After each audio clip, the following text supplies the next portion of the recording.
You're not tired because your life is harder than everyone else's. You're tired because your mind never actually stops. You lie down, lights off, house goes quiet, and that's exactly when your brain gets loud. It replays a conversation from 4 days ago. It rehearses one you haven't even had yet. And somewhere in the middle of all that, a thought shows up that you've probably never said out loud. If I'm supposedly so capable, why does simply existing take this much out of me? Here's what almost nobody tells you. That exhaustion isn't a flaw in you. It's the running cost of the exact thing people admire about you. And once you understand why, you'll stop apologizing for being wired the way you are. So let's start with what your brain is actually doing all day. Cognitive scientists describe the human mind as a prediction machine, constantly guessing what happens next so your body isn't caught off guard. Most brains run that prediction quietly, in the background. Yours runs it in high definition. You don't just hear a sentence, you hear the hesitation before it. You don't just make a decision, you simulate where it lands, 3 moves from now. And here's the part that changes everything. Anxiety isn't the opposite of intelligence. Anxiety is prediction. It's your mind successfully detecting a problem that hasn't arrived yet. So the sharper your prediction system gets, the more problems it finds. You're not broken. You're accurate. And accuracy has a price. Now, here's the gap that quietly destroys people like you. Your mind can generate 100 problems. Your hands can solve, maybe 10.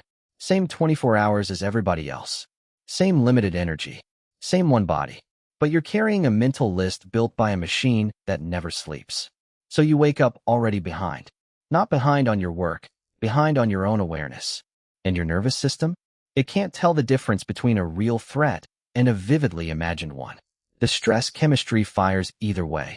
That's why you can be sitting perfectly still, doing nothing, looking completely fine, and feel like you just ran a marathon nobody else can see. So what does a powerful mind do when it sees 90 problems it can't fix? It does the only thing it's ever been rewarded for. It thinks harder. Let me research this a little more. Let me consider one more angle. Let me fully understand it before I move. Psychologists call this rumination. And here's the uncomfortable finding. Highly capable people aren't less prone to it. They're dramatically more prone to it. Because your entire operating system was built on one belief. Better thinking produces better outcomes. And for most of your life, that was completely true. But there's a line. A line where thinking stops being preparation and starts being avoidance.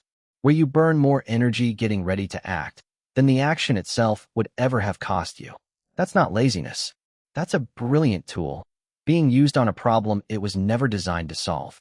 And your mind won't just quiet down on command, because it wasn't built with an off switch. The psychologist Kazimierz Dabrowski spent his career studying gifted individuals and described something he called intellectual overexcitability, a restless mental energy with no natural resting state. And neuroscientist Rex Jung's imaging work gave that a physical basis. Higher cognitive ability is linked to richer connectivity between distant regions of the brain. You're not just processing faster in one area. You're connecting more across a wider network, continuously. That's the advantage. And that's also why rest genuinely doesn't work for you the way it works for other people. Your brain at 2 a.m. isn't malfunctioning. It's doing exactly what it was built to do. You just never got a manual for turning it down. Then there's the part people get most wrong about you. There's this assumption that a sharp mind comes with a cold heart. The research says the opposite. Dabrowski also identified emotional overexcitability, an amplified response to emotional information. And the neuroscience makes it concrete. Back in the 90s, in Parma, Italy, researchers found neurons that fire the same way whether you perform an action or simply watch someone else perform it. Think about what that means. Your brain doesn't just observe other people. It quietly runs them. So when someone walks into the room carrying something heavy, you feel the weight before they say a single word. That's not you being fragile. That's a mirroring system operating at unusually high resolution.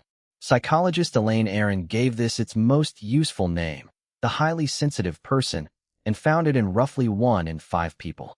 Along with deeper information processing, stronger emotional reactivity, and easier overstimulation. And suddenly the strangest parts of your life make sense. Why music can stop you mid-sentence. Why a slight shift in someone's tone stays with you for hours. Why you can't be in a crowded room for 6 hours without needing complete silence afterward.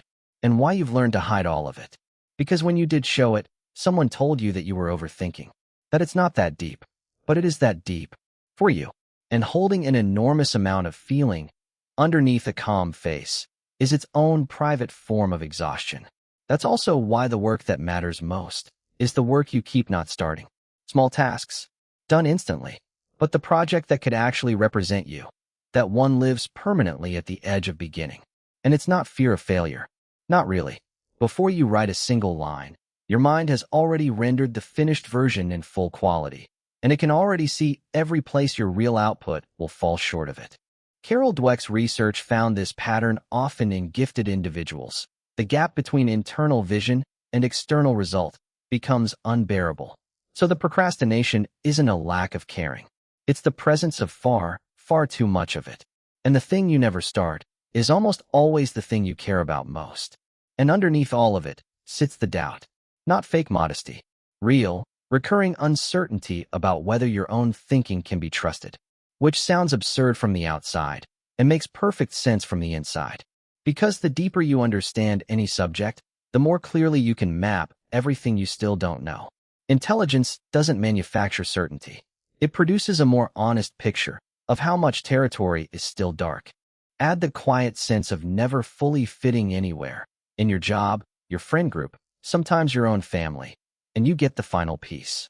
Csikszentmihalyi found that people with the greatest intellectual capacity almost universally describe their inner lives as the hardest to explain and the hardest to share. So here's what I want you to take with you. The person who needs solitude looks antisocial. The one whose mind won't stop looks anxious. The one who feels everything looks fragile.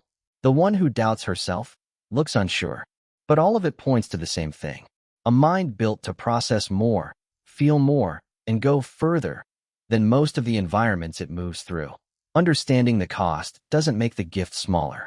It just means you finally stop carrying it blind. Drop a comment with the part that felt most like you. And if you've ever wondered why feeling this much started so early, the next video explains exactly where it comes from.